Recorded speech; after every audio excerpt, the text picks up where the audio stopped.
Bismillahirrahmanirrahim. Assalamu alaikum. My name is Dr. Hamna and you are watching Conceptual Corner. In this video, I will tell you 5 secret study tips. So, 5 secret study tips में हमारे पास कौन कौन सी tips आती हैं. First of all, the first and the foremost important tip is first time right. First time right का मतलब क्या है कि हमारे पास जैसे कि डिफरेंट सोर्सेज होते हैं. अगर हमने एक टॉपिक को अंडरस्टैंड करना है, अगर हमने किसी भी टॉपिक को क्लियर करना है, तो उसके लिए हम डिफरेंट से सोर्सेज हैं जिसके थ्रू हम उस टॉपिक को अंडरस्टैंड कर सकते हैं. वो हमारे पास कोई सोर्स हो सकता है, जैसे कि हमारे पास कोई यूट्यूब वीडियोज़ अगर हम देख सकते हैं, कोई भी टॉपिक उसके ऊपर हम यूट्यूब वीडियो देख सकते हैं, हम अपने किसी कोलीग से डिस्कस कर सकते हैं, अपने किसी फ्रेंड से उस टॉपिक को समझ सकते हैं, हम किसी टीचर से उस टॉपिक को समझ सकते हैं, हम बुक से उसको अच्छे तरीके से रीड करके उसको अंडरस्टैंड कर सकते हैं. किसी भी सोर्स के थ्रू डिफरेंट हमारे पास सोर्सेज हैं जिसके थ्रू हम किसी भी टॉपिक को अंडरस्टैंड कर सकते हैं. अब हमारे पास वो जो सोर्स है वो बहुत ज़्यादा इंपॉर्टेंट है. अब फर्स्ट टाइम राइट मीन्स यही कि फ़र्स्ट टाइम जब भी आपने किसी भी टॉपिक को अंडरस्टैंड करना है तो हमारे पास जो राइट सोर्स है आपने उससे उसको अंडरस्टैंड करना है. तो क्लियरेंस बहुत ज़रूरी है. क्लियर, अगर आपने कोई भी टॉपिक समझा है, अगर आपको वो टॉपिक क्लियर नहीं है ना बिल्कुल, तो वो टॉपिक आपको कभी भी याद नहीं होगा हमेशा के लिए. अगर आप चाहते हैं कि वो आपकी मेमोरी में हमेशा के लिए वो टॉपिक रहे और इन फ्यूचर भी अगर आपको कभी भी ना भूले, तो उसके लिए मस्ट है कि आप उस टॉपिक को किसी अच्छे सोर्स से स्टडी करें. अगर आपने किसी अच्छे सोर्स से उस टॉपिक को समझ लिया है, उसके बाद वो टॉपिक आपको कभी नहीं भूलेगा. तो first of all first tip होगी हमारी फर्स्ट टाइम राइट. उस टॉपिक को हर लिहाज से और हर तरीके से एक अच्छे सोर्स से आपने उसको अंडरस्टैंड कर लेना. बस जैसे आपने अच्छे सोर्स अंडरस्टैंड कर लिया तो ऑटोमेटिकली आप रिवीजन के साथ साथ आपके टॉपिक आपके लॉन्ग टर्म मेमोरी में चला जाएगा, शॉर्ट टर्म मेमोरी से. देन आता है स्टिकी नोट्स. अब स्टिकी नोट्स का मतलब ये नहीं है जो हम स्टिकी नोट्स अटैच करते हैं वो. स्टिकी नोट्स का मतलब ये है कि stick to your own notes. Stick to your own notes. आपने अपने नोट्स बनाने हैं. अगर आपने कोई भी टॉपिक अंडरस्टैंड कर लिया है, उसके बाद आपने उस टॉपिक के अपने नोट्स बना लेने हैं. ठीक हो गया. उसमें फॉर एग्जांपल अगर आपके पास ये पेज है और आपने ये लगाई एक लाइन, ठीक हो गया, और इस साइड पे आपने लिख लेना है फॉर एग्जांपल उस टॉपिक का आपने जो भी नाम है. फॉर एग्जांपल अगर आप CP पढ़ रहे हैं, सेरेब्रल पाल्सी कंडीशन है, तो इस तरफ आपने वो कंडीशन लिख लेनी है और इस तरफ आपने उसके जो भी इम्पोर्टेंट पॉइंट्स हैं जो कि आपको लगते हैं कि ये मोस्ट इंपॉर्टेंट है, इनको मेमोराइज करना बहुत ज़रूरी है. ये UHS पॉइंट ऑफ व्यू से, पेपर पॉइंट ऑफ व्यू से यही पॉइंट्स पूछे जाते हैं या यही क्वेश्चन बनकर आता है, इसी का सिनेरियो बनकर आता है. तो वो आपने इधर उन पॉइंट्स को लिख लेना है और नीचे आपने उन पॉइंट्स को अपने उसके बाद आपने नीचे उसकी समरी लिख देनी है. उस पूरे टॉपिक की अपने वर्ड में समरी लिख देनी है. इन एनी केस अगर आपको भूल जाए तो आपको अपने वर्ड्स की समरी याद हो. दूसरा अपने नोट्स बनाने का फ़ायदा पता है क्या होता है.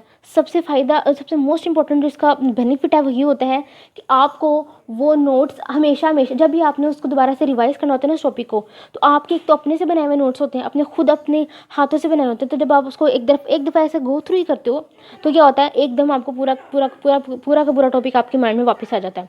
आप उसको ईजिली जो है वो रिकॉल कर लेते हो. और एक रिकॉल इसका मोस्ट इंपॉर्टेंट पॉइंट है. दूसरा एक इंपॉर्टेंट पॉइंट है कि आपका जो टाइम है वो कम हो जाता है. आपको ज़्यादा टाइम नहीं लगता उस टॉपिक को दोबारा से पढ़ने में. देन आता है हमारे पास असाइड बिफोर गुड नाइट. ये एक मोस्ट इंपॉर्टेंट टिप है. ज़्यादातर टॉपर्स जो है, ज़्यादातर जो बच्चे हैं वो इस टिप को भी फॉलो करते हैं. अब इस टिप में क्या है कि अब जिस तरह अक्सर होता है कि आपके फ्रेंड्स की कॉल आ जाती है कि मेरा तो ये टॉपिक ख़त्म हो गया है, मैंने तो पूरी बुक ख़त्म कर ली है, मैंने तो ये कर लिया, मैंने तो वो कर लिया. लेकिन जब तक आप रिवीजन नहीं करते उस टॉपिक की, वो टॉपिक आपको उस तरीके से मेमोराइज नहीं होता. और टॉपर्स जो हैं वो रिवीजन मस्ट करते हैं. आपने किसी की कॉल नहीं सुननी कि आपको कॉल आई है, मेरा तो पूरा बुक ख़त्म होगी, मेरा तो पूरा चैप्टर ख़त्म हो गया है, मैंने तो सब कुछ कवर कर लिया है. आपने सिर्फ अपने आप पे फोकस करना है कि मैंने क्या किया, मैंने क्या करना है. अगर आपने कर लिया तो आपने रात को सोने से पहले उसको क्या करना है कि आपने उसको दोबारा से एक दफ़ा गो थ्रू करना है. आपने जो पूरे दिन में पढ़ा उसको एक दफ़ा रिवाइज मस्ट करना है बिफोर पेपर. अगर नेक्स्ट मॉर्निंग आपका पेपर है तो रात को आपने उसको रिवाइज करके सोना है. अब इससे रिवीजन से क्या होगा, जब आप उसको पूरा रिवाइज कर लोगे, एक तो दोबारा से सारे मेन पॉइंट्स आपके दिमाग में आ जाएंगे। सेकंड, इसका मोस्ट इंपॉर्टेंट बेनिफिट क्या होगा कि नेक्स्ट मॉर्निंग जब आप उठोगे तो अच्छा, इसमें हमारे पास दरअसल ये फ़ायदा होता है इस चीज़ का कि जब भी आप किसी चीज़ को एक दफ़ा गो थ्रू करके रिवाइज करके आंखों से देख कर गुजार कर सोते हो ना, तो एक्चुअली हमारी मेमोरी क्या होता है, उसका प्रोसेसिंग शुरू हो जाती है। जैसे हम सो रहे होते हैं ना, तो क्या होता है, प्रोसेसिंग शुरू हो जाती है। तो इस प्रोसेसिंग से क्या होता है कि वो हमारे शॉर्ट टर्म मेमोरी से अपनी लॉन्ग टर्म मेमोरी में जाना शुरू हो जाता है। उसके जो मेन पॉइंट्स हैं वो हमारी मेमोरी में जो है ना वो शार्प होना शुरू हो जाते हैं। तो processing is must important. Processing के लिए जो है वो sleep and revision before sleep must है। अच्छा, कुछ बच्चे ऐसे होते हैं वो सोते नहीं है, नेक्स्ट डे पेपर है, पूरी रात जागेंगे और पेपर जो है वो ऐसे ही देकर आएंगे, ठीक है। लेकिन अगर आप चाहते हैं कि नेक्स्ट मॉर्निंग आपको पेपर के टाइम पे, पेपर के जब आप पेपर कर रहे हैं तो आपको अच्छे से याद रहे, तो उसके लिए आपकी स्लीप बहुत ज़रूरी है। बेशक आप 3 घंटे, 4 घंटे, 2 घंटे, कितने भी घंटे सोएं, आपकी प्रोसेसिंग तभी होगी जब आप सोएंगे। Next very very important tip and very very important tip, वो हमारे पास है पेरेटोस प्रिंसिपल। हर सक्सेसफुल स्टूडेंट, हर टॉपर स्टूडेंट, हर वो स्टूडेंट जिसके अच्छे मार्क्स आ रहे हैं, अच्छे ग्रेड्स आ रहे हैं, वो पेरेटोस प्रिंसिपल को ज़रूर फॉलो करेगा कहीं ना कहीं। पेरेटोस प्रिंसिपल क्या कहता है? पेरेटोस प्रिंसिपल कहता है हमें, ये होता है हमारे पास 80-20 रूल। स्मार्ट स्टडी हमने कौन सी करनी है? Smart study, not hard work. Smart study not hard. इसके ऊपर मैं वीडियो बनाऊंगी कि इसमें हमारे पास ऐसे कौन कौन से पॉइंट्स हैं जिसके थ्रू हम स्मार्ट स्टडी कर सकते हैं, स्मार्ट वर्क कर सकते हैं हार्ड वर्क की बजाय। ठीक हो गया। अब 80-20 प्रिंसिपल क्या कहते हैं? 80-20 प्रिंसिपल एक्चुअली ये है कि इसको मैं अगर आपको आम जुबान में समझो तो जिस तरह हमारे पास 20% काम ऐसे हैं जो हम 80% टाइम करते हैं, 20% हमारे पास क्लोथ ऐसे हैं जो हम 80% टाइम वो पहनते हैं। ठीक हो गया। तो 20% ऐसी चीज़ें हैं जो हम 80% टाइम करते हैं। हमारे पास काफ़ी ज़्यादा जिस तरह हमारे पास, अगर हम दोबारा से क्लोथ की एग्जांपल लें तो काफ़ी ज़्यादा क्लोथ होंगे, लेकिन कहीं ना कहीं उसमें से 80% ही ऐसे होंगे जो हम ज़्यादा से ज़्यादा उनको यूज़ करेंगे, ज़्यादा से ज़्यादा उनको पहनेंगे।